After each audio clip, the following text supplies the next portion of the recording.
Hey guys, today on the Brick by Brick podcast, we have Albert Drake over with Residential Investment Advisors. Albert, thank you so much for being on and welcome to the show. Yeah, absolutely, fellas. I appreciate you having me on. Awesome. Albert, let's jump right into it. I always like to start with all our guests. Tell us a little bit about you, how you got into the game of multifamily real estate brokerage, and let's roll from there. All right, perfect. So I'm originally actually from Texas. I came out of Dallas. I was actually transitioning sort of out of the teaching space. I was teaching at a university down at Southern Methodist University, thinking about going down that track in a totally different field. Wasn't even real estate related. So I was kind of having that crisis of thought of what path do I want to go down? Is this really what I wanted to do? It's something I had been participating in for a while, and ended up just sitting down with a mentor and started talking to him about, man, what do you do? Talk to me about your lifestyle. I'm trying to figure out this next path for myself. I was getting married. I was about to have my first kid, and it's just, just having that moment that I think a lot of fathers end up going through, and people trying to figure out, what are you going to do? So he started talking to me about his real estate investments. It's something I hadn't really considered before. And so just the lifestyle, and it wasn't even about necessarily money, but it was just the quality of time that he had available, which is something that was important for me in figuring out how I wanted to spend this next chapter of my life. And so he started just telling me about just, what he was doing, how he was living, what he was making available, what type of plans he was setting in place for himself. And there was just something just incredibly attractive about that. And so got a real estate license and ended up joining sort of a smaller, you can kind of call it more like wholesale real estate investments, right? Sort of getting down one of those bigger companies in terms of, getting properties over to investors in the single family space. That was about 6 years ago. And so eventually I ended up getting myself down to Nashville, moved my family. My wife's family is from here, and ended up moving 2 weeks before the city shut down for the pandemic. So Wow. yeah, the best time to move and transition your life. So of course, things were sort of unexpected, and nobody could have called what was coming down the pipeline. But it threw me off pace in terms of what I wanted to do, in terms of just going back into real estate investments and working for companies to try to figure it out. And so, bunker down, try to figure out what was going on. And I started seeing some openings for a multifamily brokerage that was looking to fill the gap for someone that just recently left. And honestly, I didn't necessarily have the experience. I was sort of just a little over a year and a half into real estate itself, and said, well, what do I have to lose, right? Let's just dive right into it. I know what I like. I know what I can do. And I figured I had something to offer if I can just get someone to bet on me a little bit, right? And give me a chance. Crushed the interview, I guess, apparently. I think I did okay. And that, 4 years later, I'm still with Residential Investment Advisors. And so this path that our broker at the time, just really showcased sort of a similar situation in terms of, man, why did I get my real estate license to begin with? To learn how to be an investor. So I kind of have that principle and that train of thought is, if this is something you want to do, if this is something you want to learn how to do it, get paid on the job. So, get your license and then just surround yourselves around the people, around the lifestyles, around the quality of what you're looking for, and learn from the professionals, learn from the experience, learn from those who are doing it, living it, and figure it out as you go. And honestly, guys, I've really appreciated this journey. It's been life-changing. It's opened my eyes up to some incredible possibilities. And so now I have this newfound passion of just figuring out, what is it that makes people tick? What is it that makes people get up? And what are they trying to do for themselves? Because I'm trying to do it for myself as well. And so I sort of live vicariously through a lot more experienced people.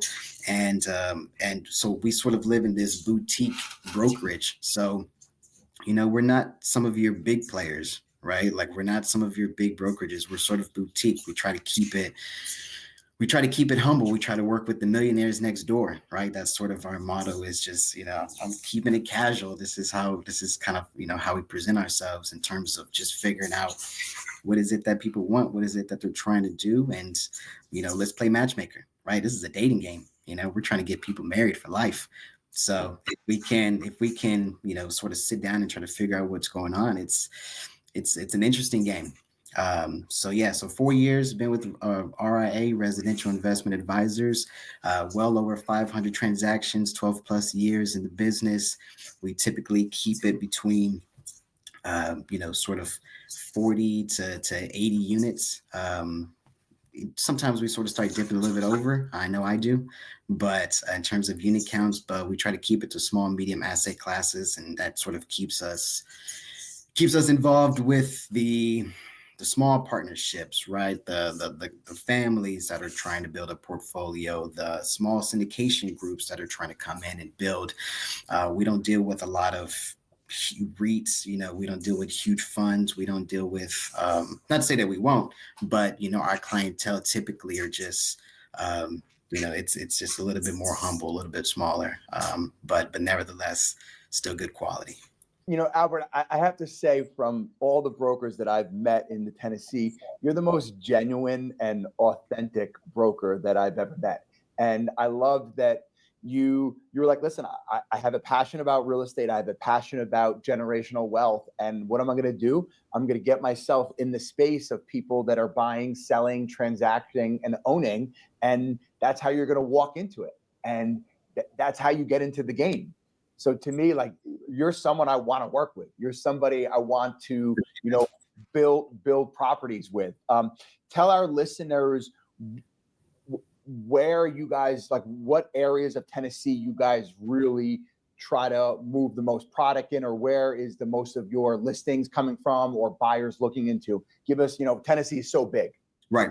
Right. So we typically focus on Middle Tennessee. So we're thinking as far west as Clarksville, as far east as, places that we were looking at when we first got hooked up together, Cookville. But you kind of just. Well, I love me some Cookville. I know. And I'm looking. I promise I'm going to get from there. So Middle Tennessee. So you think about our major three markets. We have Nashville, which we're primarily based out of. We have Rutherford, which is Murfreesboro, which, some of your listeners hopefully can start, seeing things outside of Nashville to look into. And I'm pretty sure we'll go into some depth as far as some of those positives and moving outside that Davidson County market and what you get.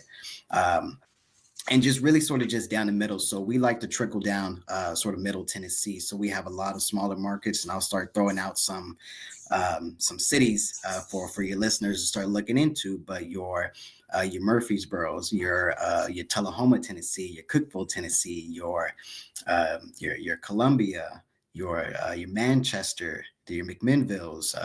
Those are just some of these markets that we're seeing some of our listings come out of. And I think that was something that was interesting when we decided to get together and you guys flew out, and I appreciated when you guys flew out and we got an opportunity to meet, is to figure out, okay, everybody knows Nashville. Nashville's hot. Nashville's good. Nashville's sexy, Yeah, that party's gone. That party's gone. Yeah, but there's more to it, right? So what's happening around here is we're seeing a trickle down effect. So there's a lot of opportunity that's been trickling south from Nashville because it's gotten so saturated, it's gotten so competitive, and the price per door, it's good, it's okay, right? It's starting to meet some underwriting standards, but if you're looking at 150 a door, it's like, can we go find you something for 90? Can we find you something for 80? Can we find you just some deals that are going for 50 a door? Those are some of the rarer ones, but how can you get a bigger bang for your buck? And I think that's where we sort of come in and try to figure out, look, we can get you into the Nashville markets. We can get you into that hot spot, right? It look great on your resume. Or, we can get you 25, 50 units there, or can we go try to find you 100 somewhere else for the same money? So, and I think that's sort of a really important trend in terms of figuring out, okay, are you looking to build? Are you trying to hold for appreciation, or are we trying to hold for cash flow? Right. So what is the strategy? Because sometimes it may take you there. It may take you to Nashville, right? If you're not interested in cash flow necessarily because you're just doing that well. and you still need the money. Okay, all right, let's find a strategy where appreciation is your exit strategy, right? Let's figure out what that is. But if you're trying to build, if you're trying to multiply, if you're trying to figure out, I got 5-7 year, turnover that I'm looking for in terms of moving on from property and assets. Okay, let's go tackle some of these tertiary markets. Let's go tackle a Pulaski, Tennessee, a Lawrenceburg, Tennessee, which I'm sure a lot of your listeners haven't heard before, but there's people are still renting. And it's just, it's a different type of risk, right? For not necessarily a big market, but those who are invested into Middle Tennessee markets, those names, it's gonna start to ring a bell, and they're gonna start to understand, and they see it, and those properties are still trading. Yeah, and Albert, I think you bring up a really good point, right? Because when we first started to look into the Tennessee area, right, we started with Nashville for the same reason that you just mentioned. That was the area that we were kind of honed in on until we really started, we dug a little deeper and we said, okay, it is saturated, it's spilling out. Let's go take a look at those secondary, tertiary markets where there's a lot more value add potential, and that's kind of the arena that we've been playing in. Yeah, no, absolutely. And I'm glad you guys are open, because I wasn't sure. We do see a lot of investors come from out of state, and they come in and we sit down and we meet with them, and we obviously want to hear what you're looking for, but we're just looking to plant a seed, just looking to spark just an opportunity. And it's not that we're trying to push for any of those markets, right? We don't have any sort of interest, any personal interest in these areas, but we're just looking to try to maximize just what your strategy is. And if we can help open up the doors for some of these other opportunities, then that we see that, I think it could be beneficial. Obviously at the end of the day, you guys are going to make the decisions that you want. And, especially with your last transaction that you ended up closing on, it's understandable of saying like, okay, here are some of the benefits, and here are some of those value add implications that can bode pretty well for, just growth, especially the type of growth that I know you guys are looking to have over the next couple of years. Yeah, we got two deals that we have to close in 25, right? Yeah. So Anthony's going to kill me if we don't move that capital by the end of 25. Sure. Tell us a little bit about the financing side. If someone's a new investor or somebody's a new syndicator, what should they have together on the financing side? And you have deals. If we were brand new, like what do we need to bring you so you take us seriously? Sure. So if you're going to come into the game, and let's just say you're coming with a little bit less experience, then we're going to try to find the type of lender that it's going to be okay assuming that type of risk, right? Because at the end of the day, that's what they're doing, right? They're sort of hedging the risk. But ideally, right, there's someone on the partnership, there's someone on the table that has the experience or has some sort of experience or is willing to sort of co-sponsor. That would be sort of ideal. But at the end of the day, a lender, if you're still trying to figure this out and still try to get onto the table for some of your first beginning deals, and even if you are experienced, even coming into a new market, right, there's still that sort of newness to it.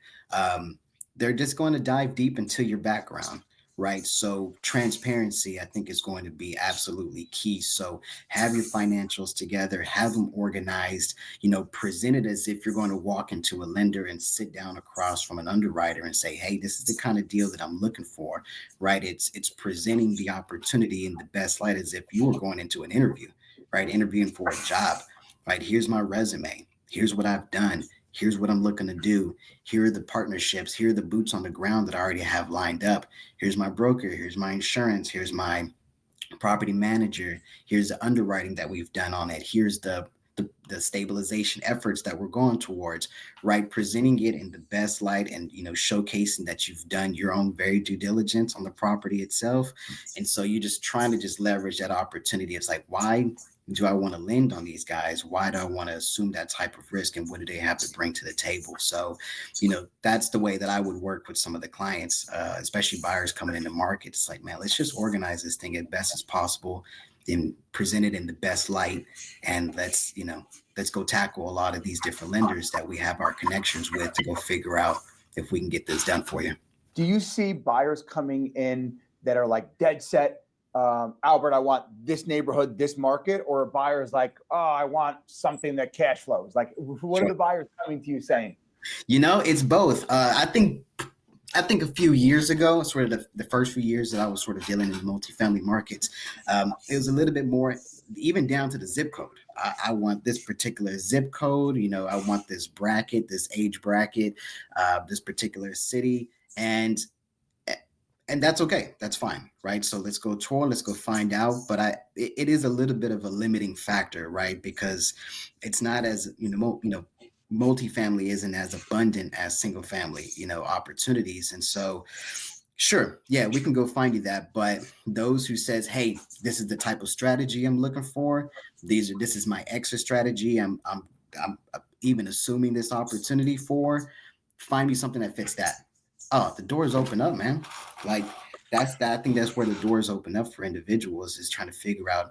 Let's find a strategy and then let's find a property that fits that. Right. I think those Yeah, are. I think that definitely is one of the bigger things that the newer investors should really focus on, before they even go out and start making calls and trying to get in touch with brokers, is to kind of have your business model and your buy box set in stone, and not try to veer off and not try to just go towards that shiny light, right? Like having that set buy box is, well, that's what Brian and I did, right? And that was kind of helped us get in front of the brokers and had the brokers take us seriously, but say, hey, this is what we're looking for, this is what we're buying, this is our specific buy box, let's go find it. That's right. That's right. And that you got to think about it too, how it is for us, because we're juggling a lot of criteria all the time. We're human at the end of the day too. Like, we're not machines. We don't have everybody's criteria memorized, and we don't have everybody's strategy just, tattooed across our forehead. It's I'm sure you guys have recognized this just being in the experience and being professionals yourself. Man, it's an opportunity presents itself. Who comes to mind?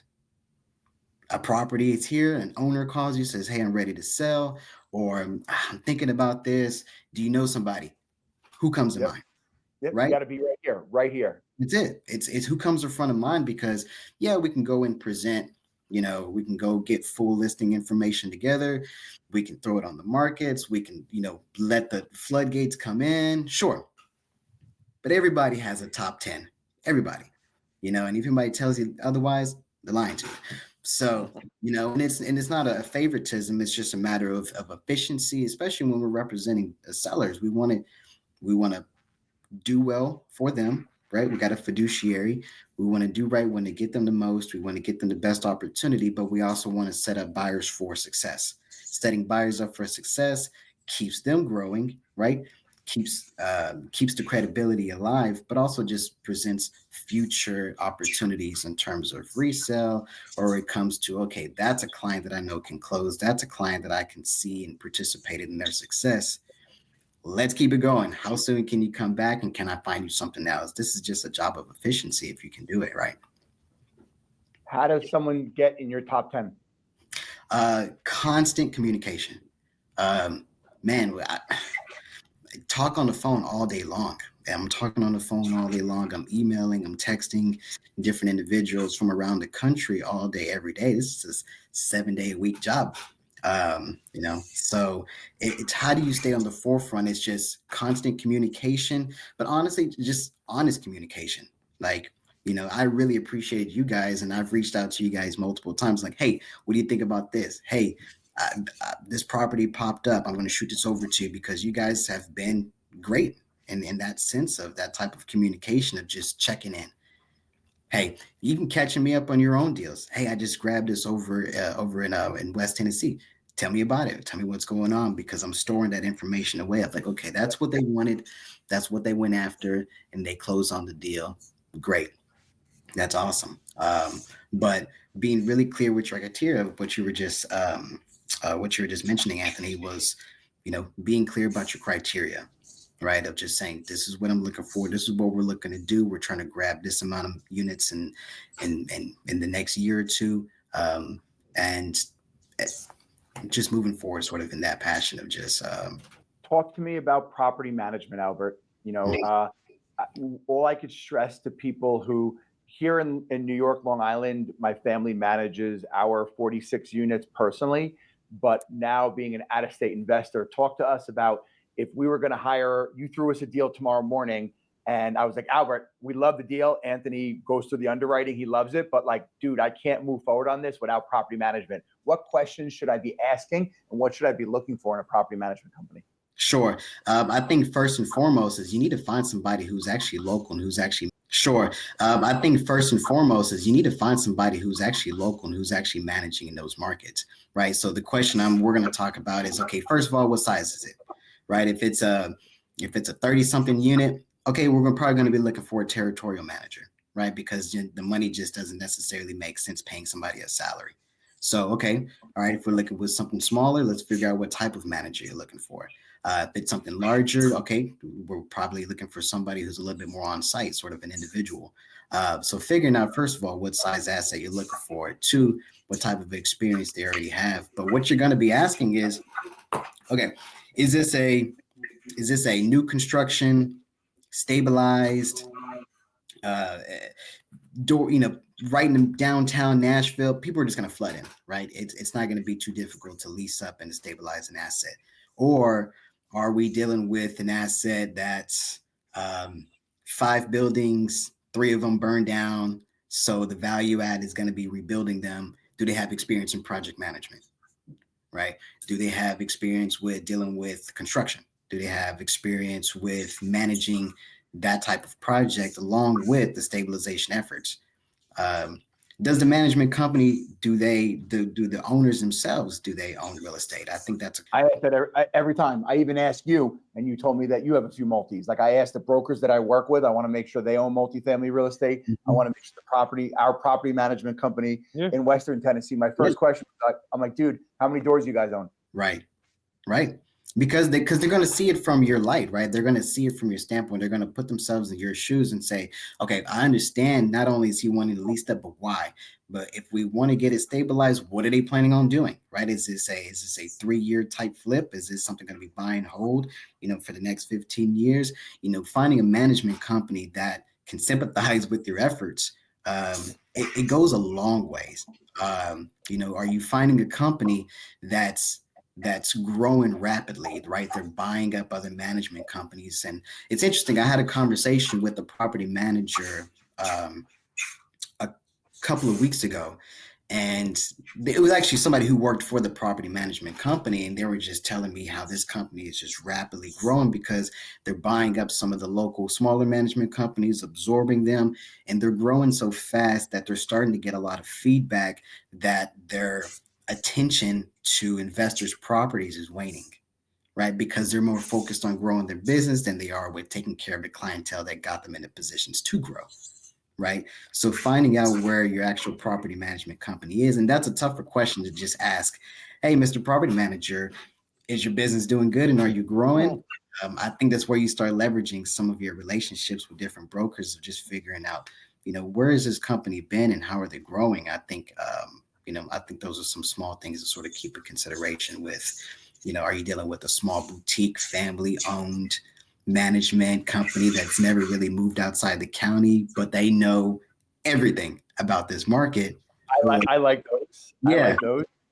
Yeah. Or are you looking for, a big nationwide company that manages thousands, tens of thousands of units and have that, that have that pool? What do you get with the pros and cons with small versus big? And I mean, that question trickles down all the way to the brokerage you're using, to the type of, attorneys you're using. It's, just really a balance of what you're looking for. What percentages do you see them charging typically? 8 to 10. Yeah, 8 to 10 is pretty typical. I think you can even start negotiating yourself with, even smaller fees. But let's just say you can find a 6-7%, but what you might be getting is separate fees for something else, right? For lease ups, for tacking on 20% for project managing, some value add components. It's just going to depend. So you can get a percentage down. So it makes a difference if you have all right, I want to negotiate a 6% fee, but it's 20% occupied. So, I'm getting that smaller fee, but I'm getting charged per lease up. Now you're averaging, 10, 12% at the end of the day, right? So these numbers can sort of factor out. So I think it really just depends on, negotiating with the property management company, depending on where your property is. Now it's already 95% stabilized. Okay, we can work on some flat fees. Mm-hmm. You pay for what you get. I learned that, many years ago, and I'd rather pay a little bit more for service and for, somebody really picking up the phone every time I call on the property management side. Right. Yeah, I really appreciate that, and it kind of goes with some of the little smaller multi that I just sold, that I owned as well.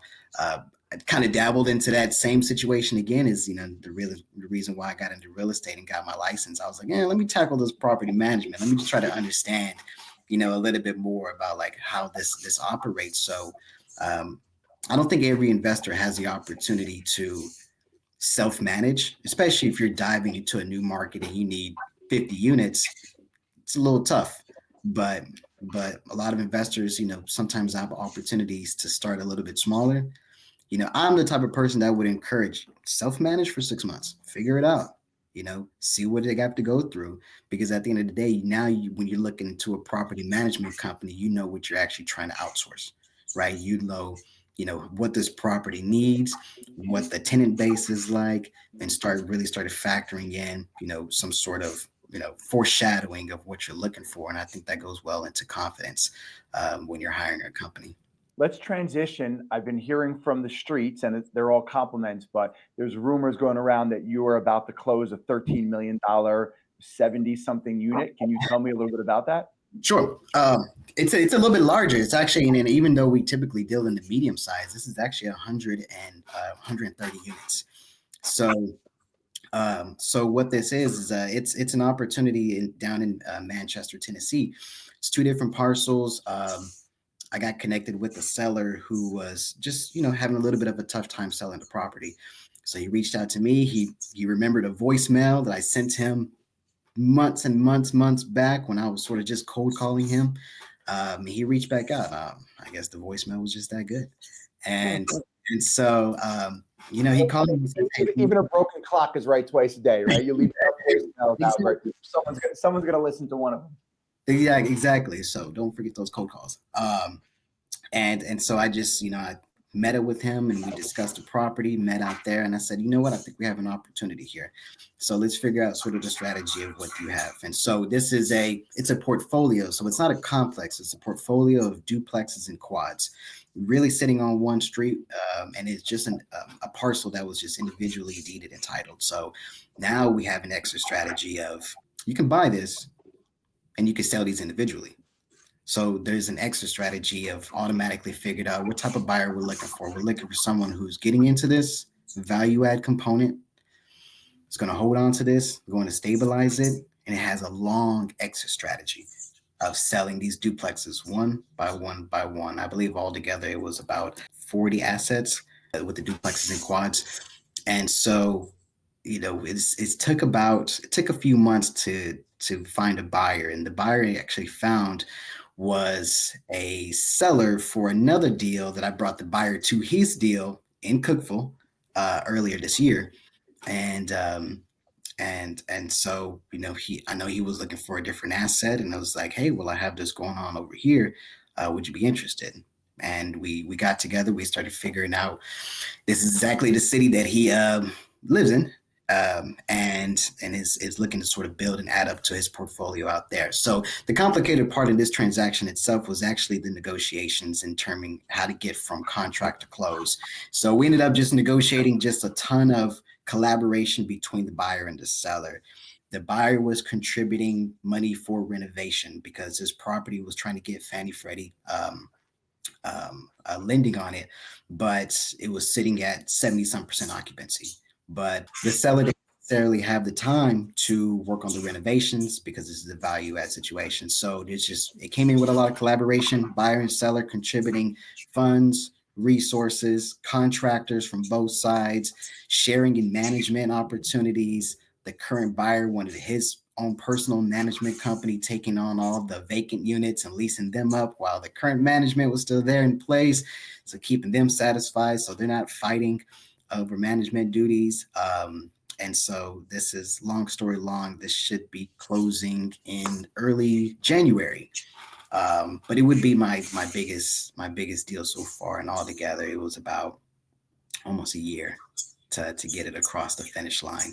But I'm just extremely proud that we were able to get this done, and no fingers crossed, everything is still looking pretty good as it is. But it's just figuring out an opportunity for buyer and seller and that type of creative structure to get it going.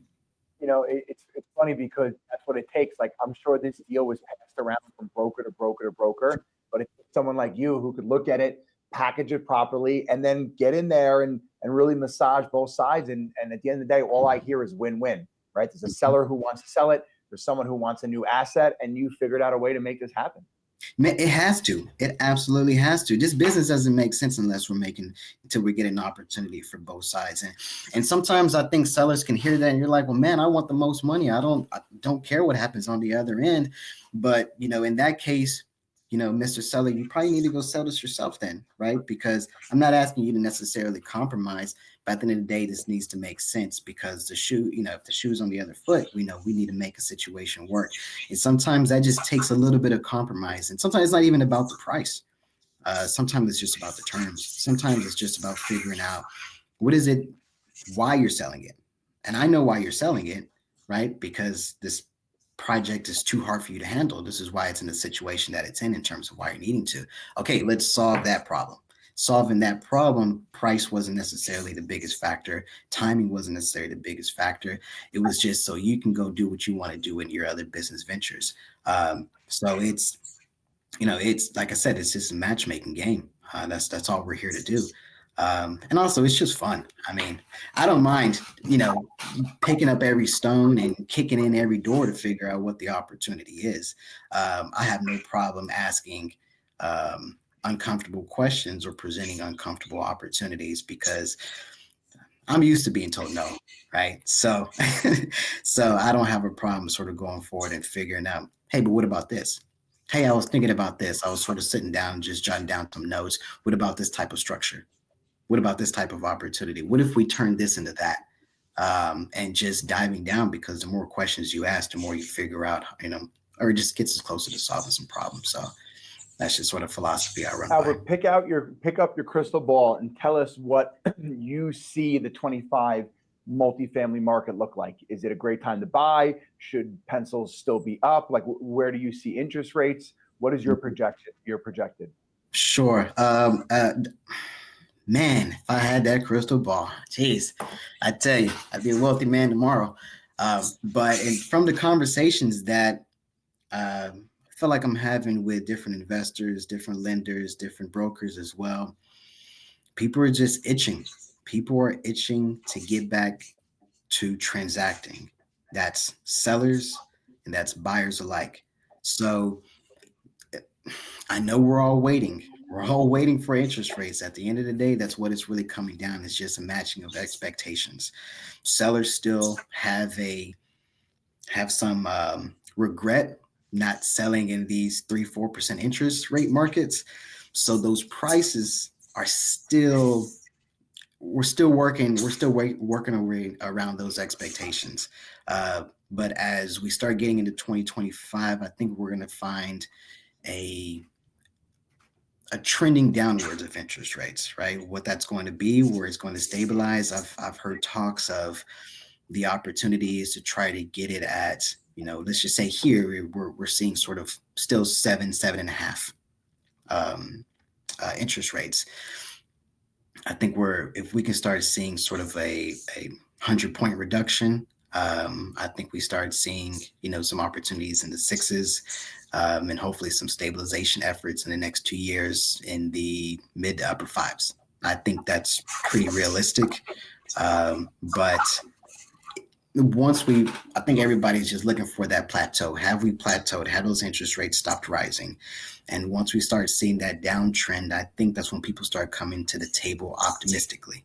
Right? There's still going to be a lot of negotiations. Things aren't going to fly off the shelves. But what we are going to see, and I sort of, had this conversation with different people, and maybe I had it with you guys too, is, you know, once that flood door opens up and once we start seeing more opportunities come to the table, just recognize that the competition is going to get stiffer. Yeah. Like that's just the trend. And so once interest rates stop dropping and once properties start coming to the table, we're going to start competing again. Right. And so and this is hard to say from the outside or to try to tell people what to do with their money, because you can't. But what do you have control of if you buy today? Right. You have control over the purchase price. Or you don't have control over the purchase price, but in the longer run, you have control over a semblance of the interest rate, right? So I think today is still the lowest you're going to be finding prices or price per doors in terms of unit acquisitions. So once the interest rate stops going down, I mean, we're going to see price per door start going back up. We're going to start seeing competition going back up. So, but unfortunately, buying today just means less cash flow. And so, a lot of people need that. A lot of people need those opportunities in terms of underwriting, but also in terms of livelihood. So, I think those people who are buying today, are going to sit. They're going to, apply their value add components, stabilize it as best as they can, but you have the opportunity to refi it down the line. So I think, people like yourselves who are still buying right now in this market are going to find some fruitful opportunities and exit strategies for the next few years. As long as they stay in the sevens, deals Right. pencil for us. What would you say has been one of the biggest mistakes that you've seen happen over and over again from different purchasers, or like a red flag that we should be looking out for, or somebody else looking to get into the Tennessee market should look out for? Sure. I think this is a question that actually goes back to property management. Property management, especially if you're investing from out of state, is going to make or break your deal and your growth. I've seen too many investors come in, they'll do their due diligence. Nothing's wrong with their due diligence and finding and locating and getting referrals and finding a manager to come into a property and assume it, but then they move on to their next asset. They move on to their next opportunity, and they forget that your job is to also manage the managers. And so managers, they're salespeople too, right? They could potentially sell you a great opportunity, and this is what we're going to do for you, and we're going to get this project in place, and this is the strategy we're going to implement. But you need to still be on top of these individuals until you really recognize what type of production they're really bringing to the table. So you could see 6 months into an acquisition that all of a sudden they're not answering the phones anymore. I'm not getting the type of feedback. I'm not getting the type of, owner reports that I was asking for on a weekly basis or on a monthly basis. You're still, you still got somebody that you're paying to do a job. And if you're not staying on top of them, a lot of them are moving on. Property managers moving on to their next asset. They're moving on to their next acquisition in terms of an investor. So I think some people that I've seen run into opportunities where all of a sudden they're in a crunch, all of a sudden their property isn't doing as well. You start finding out, well, let's talk about your manager. That's the first question. Let's figure out what that is. And you realize, oh, you know what? I was communicating with them on a weekly basis, but once we got it leased up, I dropped off on the communication as the owner. I forgot to keep following up, and therefore they stopped following up. And now we have miscommunication in terms of upholding certain standards. So, especially investing from out of town, you got to keep your managers on their toes too. I think that's a really good point, Albert, is we didn't realize how important property management was until we purchased our first asset, right? So we have this great property manager company in place, and it was a bit of luck and it was a bit of just good timing, but we got these guys in place, and now as the project is moving along, we're realizing more and more how important it is to have that quality project manager, and to your point, also keeping in touch with them, right? We have weekly Zooms with our project managers. It keeps us both on our toes.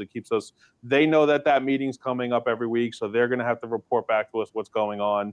So, and we know it's coming up every week, so we want to be prepared to have the discussion about, what the status of the project. So, yeah, I think that's a great point. I mean, project management really is one of the most important parts for for everybody that's just getting into it, don't underestimate the power and how important it is to have the right project manager in place. Honestly, I know some investors that to sort of further the point of staying on top of your manager is they randomly fly in and check out their properties.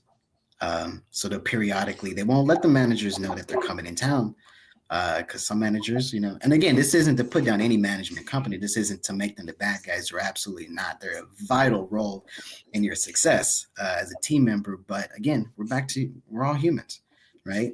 And so, I know some investors that would just fly in periodically and just show up on site.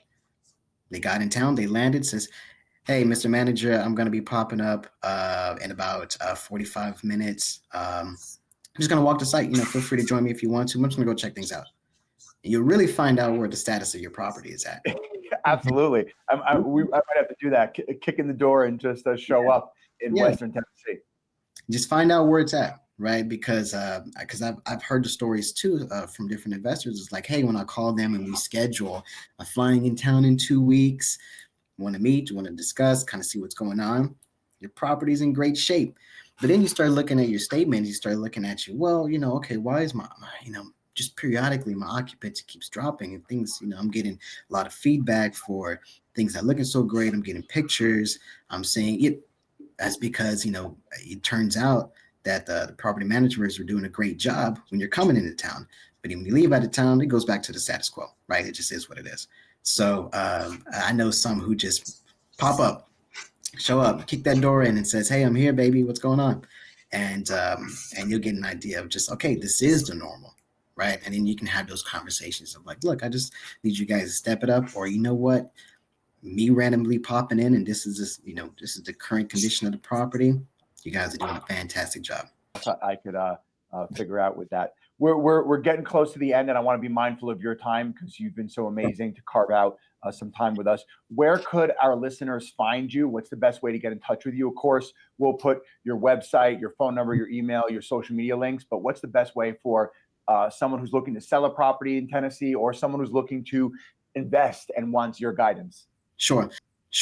So obviously our company, Residential Investment Advisors, you can pick us up at ria-inc.com.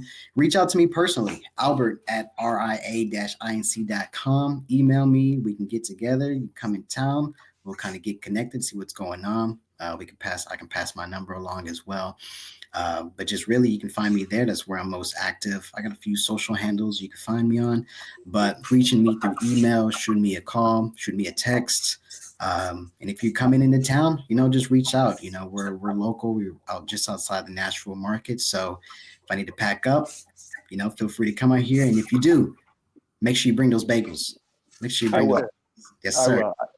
I got Anthony got stopped at TSA with a bag of too many bagels. It looks a little suspicious. It's a little suspicious, but I'll take it. Albert, end us here with you have an amazing quote that you've said to me once before. Can you explain it to the listeners? Okay, so I couldn't tell you who it was from, just because I heard it in passing, and it really resonated with me because we're on this personal journey. We're on this personal path. We're trying to figure it out. We're trying to dive into some complicated stuff that comes with its ups and downs and this cyclical nature of real estate. And so this quote was, "The river doesn't resent its twists. It knows each curve is part of its path to the sea." And for me, I try to plan. We all try to plan. Then we hit a crossroads. Then we maneuver. Then we readjust. Then we refocus. And then we do it again. Then we hit a crossroads. We hit a bump. We take 2 steps back. We get turned around. And sometimes it's hard. Sometimes it's incredibly frustrating. Sometimes it has an emotional toll, right? In terms of just your energy and what you need to do, waking up every day and doing this.